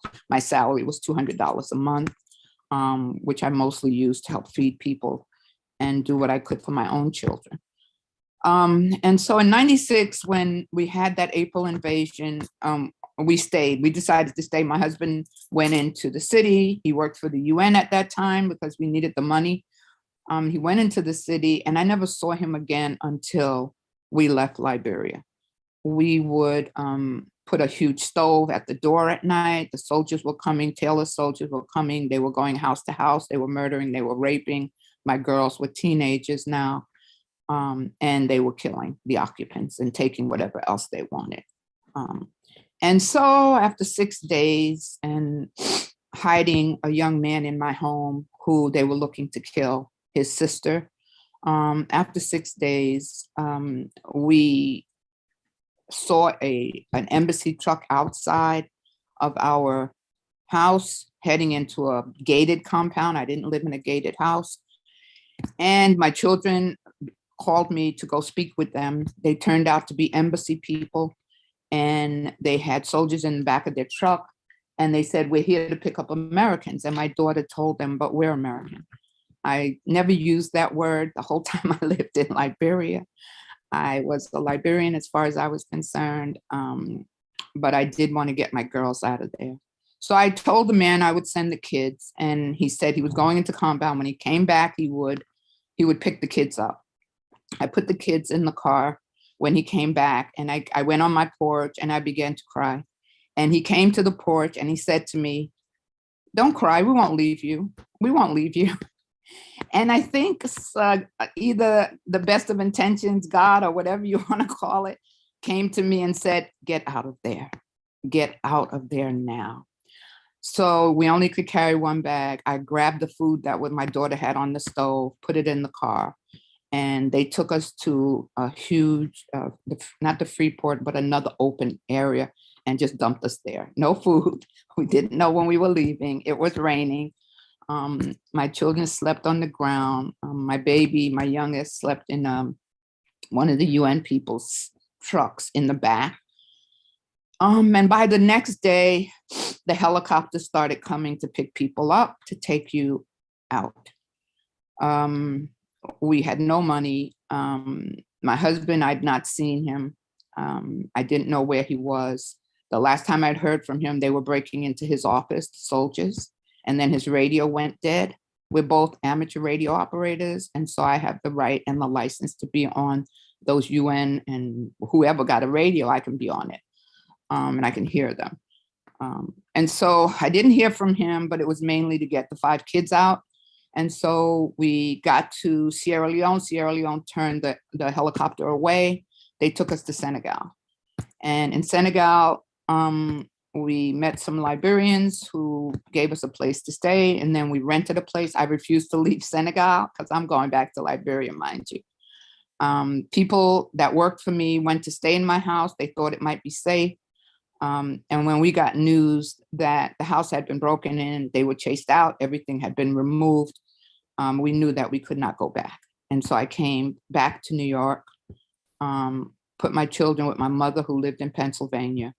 The clinic remained open once that heavy fighting stopped, but that heavy fighting took 2 months. It just was horrific.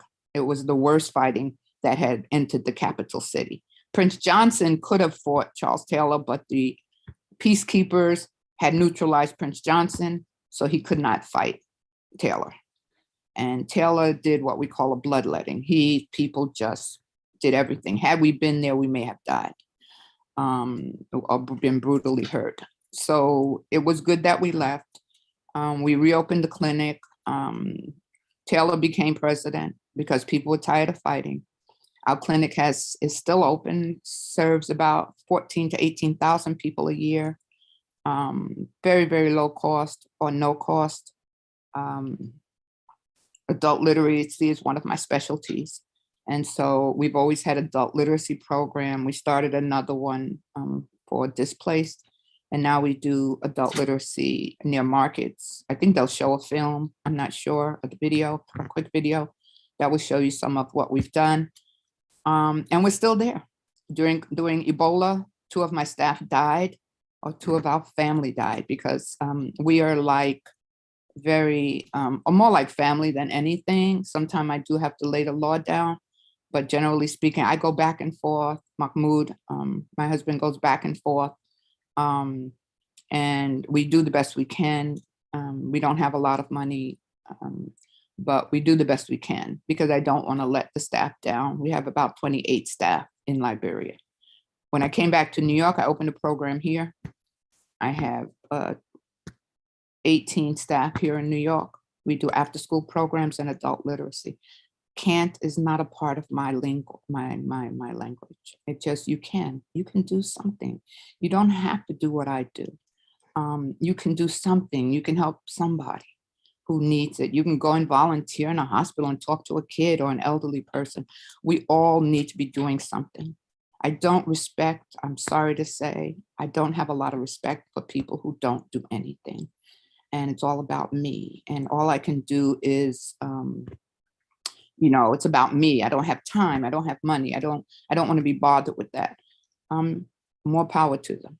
That's all I can say, more power to them. But after what you've just heard, this is not a lie. This is true. This to me is not possible. That's the best thing I can say. It's not possible. It can't have happened, but it did. And it continues to happen. And I continue to get support from the universe. And when we're almost down and out and empty, run out of money, something comes from somewhere. And you don't have to get old to do this. I was very young. When I got to Liberia, I was just 39 years old. I was a girl. You can do it. We can do it. So I'm gonna stop here. I'm in New York right now. I hope to go to Liberia in March, stay for a couple of months to help train the staff in other ways. We also did a Liberian Women's Health Manual. We created it in a low literacy level so that it could be used for women in our literacy programs, which we are just reopening because we had run out of money. We have a mobile ambulance, which is sitting because we don't have any money for the gas. Gas is expensive. But the clinic is open, the literacy classes will reopen, and we're working with the school to help some of the teenagers in that school, as well as the adults who want to learn to read. Liberia has 66% illiteracy. It's so sad. The governments tend to be extremely corrupt, and I'm not picking on any one government. I think all of the governments have tended to be very, very corrupt, feeding their own pockets rather than taking care of the people. 66% illiteracy, and 40%, about 50 or 60% of the people live below the poverty line, way below the poverty line, which is now $1.90 a day if they're lucky. So that's who I am. My name is Oyabisi Eder Abdullah. Most people call me Sister BC. Work with me or for me, and I hope I can live another 100 years. so I continue to do this work. I can't afford to die. All right, so I'm going to shut up. And thank you for listening, for those of you that are there. Listen, Mama BC, it was a privilege for you to share your story with us today. When we talk about service, we're not playing. This work is serious. We've dedicated our lives to this. You've dedicated your life. And oh my God, if you don't live another 100 years, we don't know what we're going to do. Because who's going to replace you? Everybody that has stood up from our community to do it unapologetically without incentive have been assassinated. MLK, we praise him. We celebrate him. He was assassinated. Yes. Right now in Baltimore City, there's a young lady that was appointed as the state's attorney representative for Baltimore City, Marilyn Mosby. And I'm not a politician, I'm an artist, but I am a tax-paying citizen of this city. And right now they're saying that she's indicted because she, I don't know, took money from her 401k prematurely, something of that nature. And you know, now everybody has a moral compass. Now everybody's so ethical and of good character. But where was that good character when they watched as Martin Luther King, or even possibly arranged for Martin Luther King to be assassinated? Where was that good character when they allowed Liberians to kill each other? I mean, I just think that, you know, this year, as we look at MLK's International Day of Service, we need to celebrate you and Mama Terry. We need to acknowledge people that have been doing this work, a thankless job for $200 a month, taking the money that should be for your own children's mouths and feeding other people. This work is serious, and I'm so tired of people standing up being representatives for our communities to enrich and incentivize themselves when we need so very much, And I just want to thank you for being an example that we should all follow, and for being a part of this international conversation, connecting our global African narratives. Mama Terry is in East Africa. Odilia is in the Netherlands. You're in New York City. I'm here in Baltimore with Baba Haki. I mean, we're literally representing a nice population of global African people. We're speaking on behalf of half of the world of global African people. Our voices matter today, and this today is powerful. It's powerful because we're all sincerely doing this work in service. And so on this day, I just want you guys to remember to be of good courage, to keep and maintain your strength, and to network with somebody that you don't know here today. Please don't leave this call, this day of service, and not connect with somebody new that you don't know. If you already know them, start a new project. We need network, we need family. We cannot do this service alone. And when we begin to work alone as individuals, adopting the European philosophy on how we should live and how we should work, and not embracing our African identity and the African way and standard for humanity, that's when we become targets, because we have decided to work alone. As long as we stay connected, family, our mission, our vision will be realized. And it's because of the servants like you to that vision that we realign humanity by taking our place as the quintessential Africans and quintessential human beings. Thank you again for being with us today. We're going to close out with a video from MLK just to acknowledge the fact that he lost his life in this struggle. Martin Luther King wasn't the only one. Malcolm X lost his life in this struggle. Many of the freedom fighters during the civil rights movement lost their lives during the struggle. And my grandmother is 90 years old. This wasn't so long ago. They tell us that we need to stand up and be citizens. And, you know, it just bothers me what's happening in our history right now. But now everybody has a compass. Everybody is so ethical. Everybody wants to, you know, right to the letter of the law. But that same law imprisoned me and my people. We weren't even considered human beings under the laws in this country. We weren't even human beings. And so I want to make sure that we never forget. How could we ever forget? Especially when our struggle is still before us, when our struggle is still happening now. Thank you. I work in service to you all. I dedicated my life to this work, using art and culture to tell our stories and promote our vision, to build institutions that sustain us in the next generation. Baba Haki, I'll give it over to you. And thank you all again for being with us today. Can I ask if the video is going to be shown, or either one of the 30-second videos will be shown about Imani House? Yes, that's the video that he's going to be showing now. He has the link. Okay, and if I could just throw one thing in, I want everybody to be cognizant that Martin Luther King was not a danger until he interfered with Vietnam, until he began to go to Africa. Malcolm X really wasn't a threat until he began to talk about attending the United Nations to put the United States on trial for war crimes against us. So keep that in mind as you move about. Being international makes you a target. I have no doubt that I am taped, monitored, watched, but what am I doing? I'm just trying to help people. Okay, thank you. Thank you. It's a little slow here. You know, what we have to do is create leaderless movements. The Teaching Artists Institute is so much bigger than me. We work in 9 different countries. And I hope that one day somebody from one of those countries is going to continue this work when I'm no longer able to.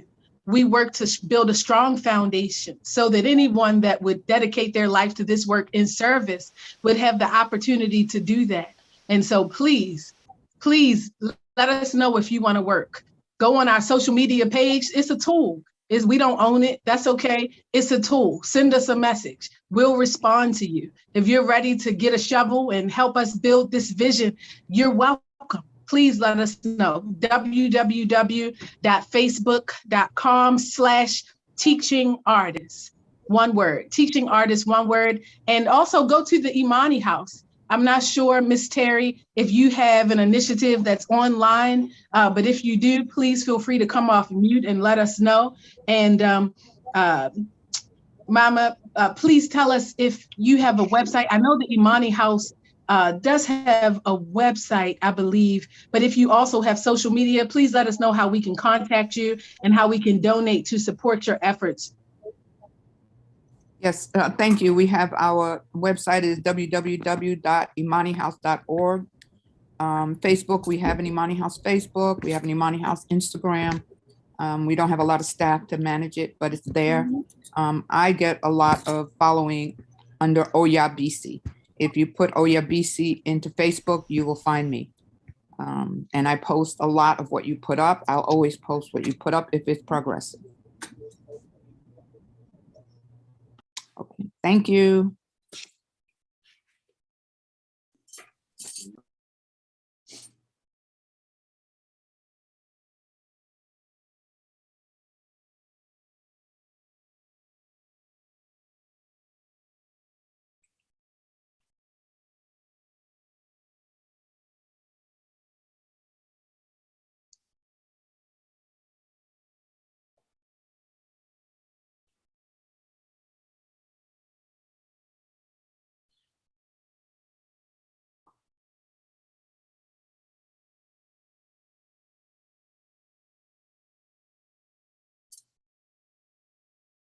Yeah.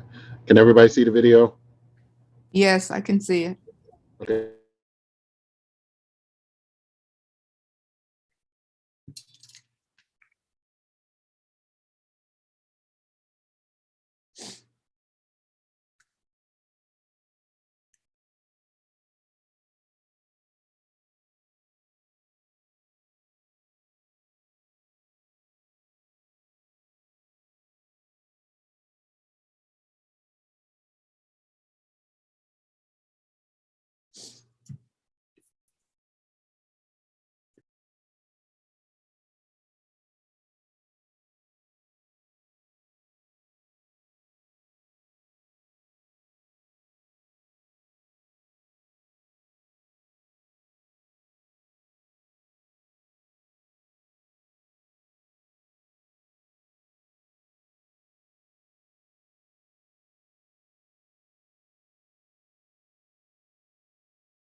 Can't make me the host. I got. Oh, you got it. Oh, I think it's coming in. Go to the beginning of the video, if you can hear me, or make me the host. I don't know. Well, I don't know why yours not playing. Oh, you made me the host. Okay. All right. Let me see what I got here. Let's So let me try this one. MEC benefit the money house. Okay, let's try. Okay, this is a long. Hold on. Let me see this.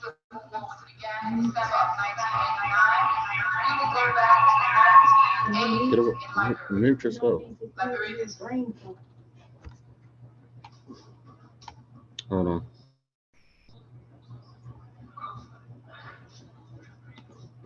Okay. Let me see. Okay, hold on.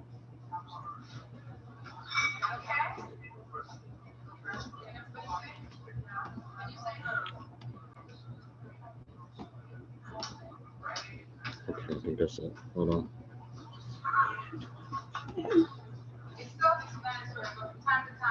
Mute. Can y'all see this? Can y'all see the screen?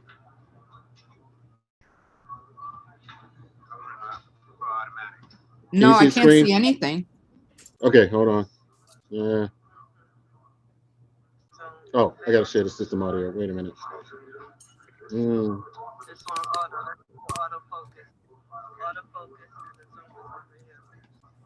me try that. Okay.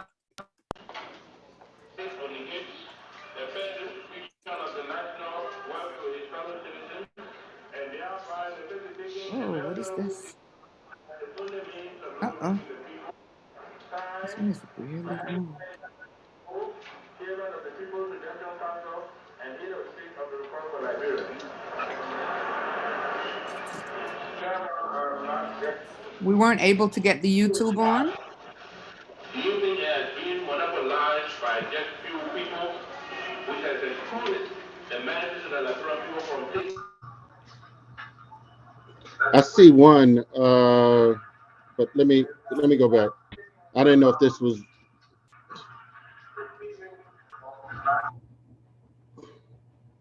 Kim, would you like to make you the host again? But I got something that was like an hour long. But let me see. I had something that was like an hour long. But let me see what this one is. Today, Imani Husky is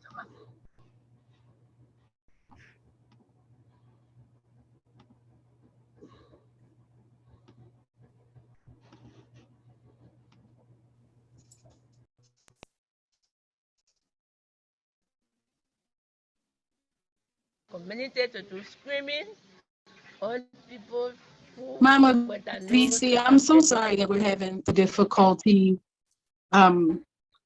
We have. I told you it was going to be difficult. Thank you very much. You should just use one of the links from the award. It gives a 35-second overview. The lady that you're seeing here, this is our mobile ambulance.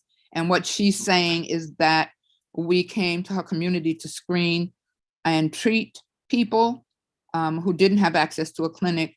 And she received, found out she had diabetes. And so now she can be treated for diabetes. So she was just testifying.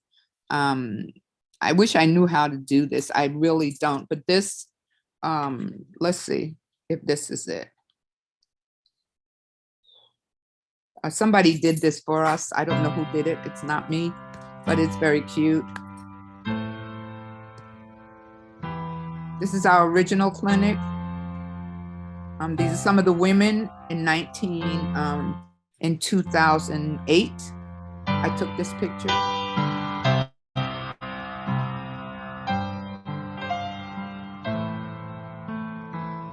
This is some of our literacy classes. This is one of the classes in 2000. We don't do a lot of public relations. Like I said, I don't know who did that video, but it's short. Who's ever handling the video, if you put in Imani House, you'll get a long list of, yeah, that's the one you want to show. It's 5 minutes. This one is 5 minutes. Started at the beginning. Of Liberia. Can people hear it? There's no sound. The capital city, Monrovia. The organization is dedicated to helping women and communities services in Liberia since before the outbreak of the Liberian Civil War in 1989. Kidnapped. Listen to my That brother. was the right That was- video. Sometimes I tune into it, And traumatizing but the population. just like I was watching the King movie, it wasn't too bad. Where average incomes are less than $1. I think you have to turn the sound up. I think the worst part for me was the two children they killed. The girl, Tasha, in the store, the Asian, and then the It's gone again.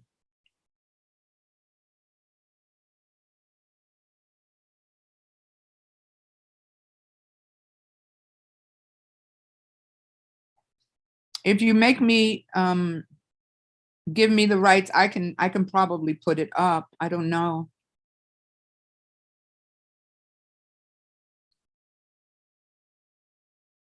I'm so sorry.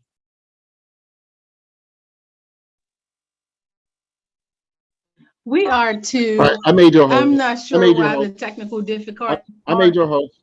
I made a You got it? Today. Yes, I made your host. Okay. All right, let me give me a second. Let me try. If we can't do it, well, you did hear what I had to say, and we'll move on. I don't want to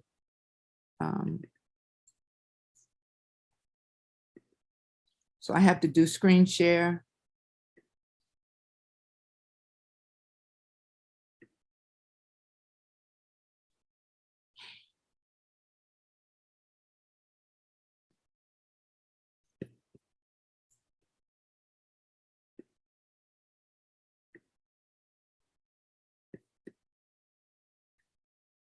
Don't want to share my desktop. Okay, I don't know that I have the skill. Let's see.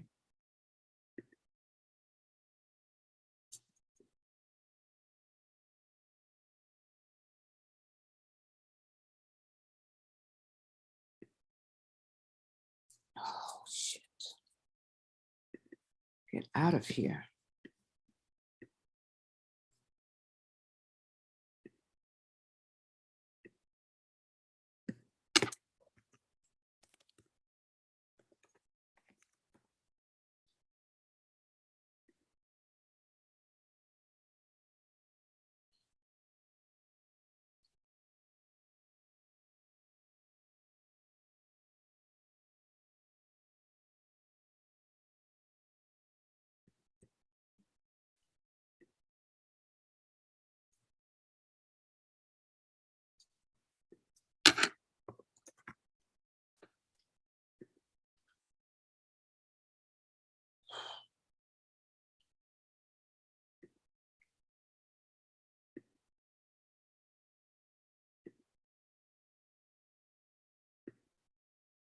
Amani House is a grassroots NGO operating in the West African nation of Liberia, in and around the capital city, Monrovia.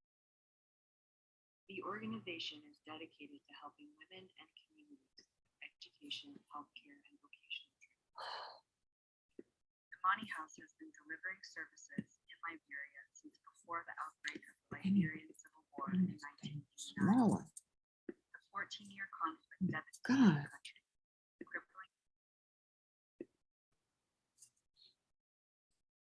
Okay, I think we call it a day. I really can't figure this out. I'm so sorry.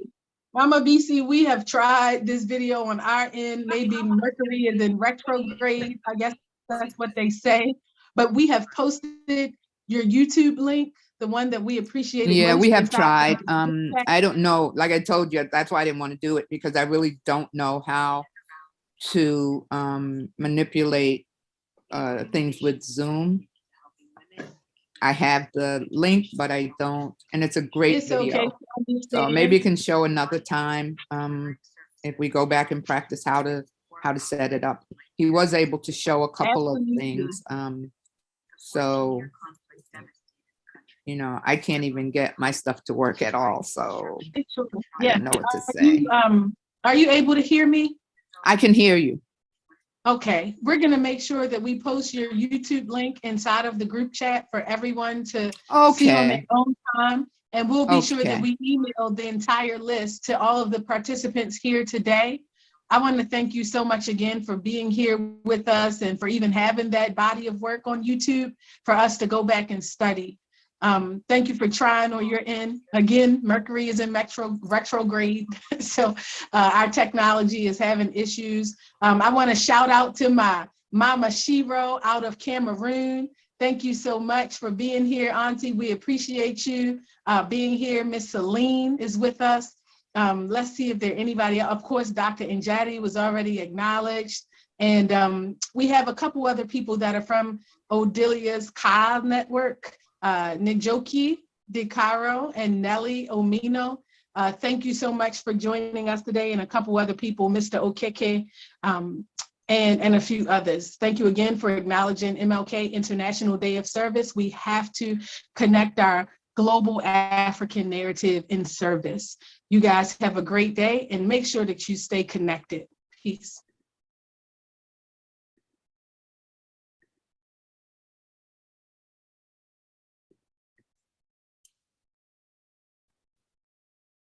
Thank you, and bye-bye.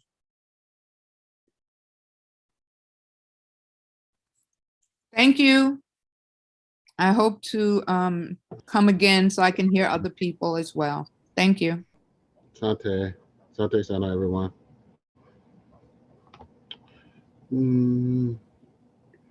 How do you?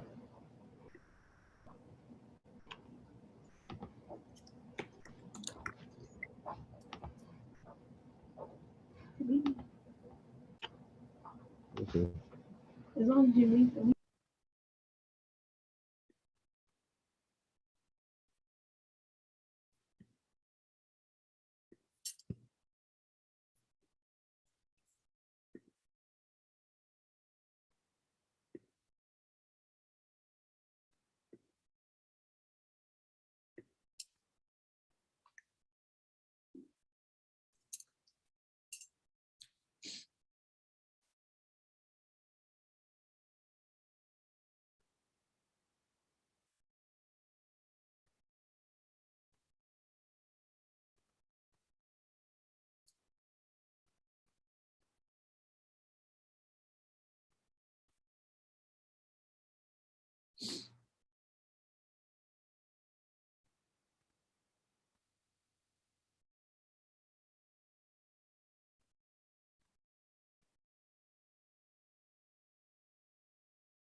kind of crap is this?